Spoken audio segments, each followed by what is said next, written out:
On your Android phone, open Zoom. Now join in a Zoom meeting, or you can just create a instant meeting in Zoom, tapping on start a meeting. Once you are in a Zoom meeting, all you have to need to record your meeting. On your Android phone, open Control Center. In this control list, you have to find out screen recorder. If you don't see the screen recorder in this control list, then tap on edit. Now go ahead and edit your control center. Just find out the screen recorder under available buttons and add it.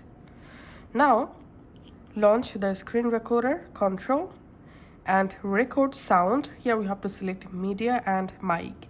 This will allow to record our Zoom meeting with our microphone audio, also with Zoom audio.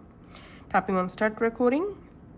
After 3 seconds, your screen will start to record, and now your Zoom meeting is recording with audio. And to stop recording, just tap the stop button and your Zoom recording file will save in your gallery. So this is how we can actually record Zoom meeting with audio in Android phone.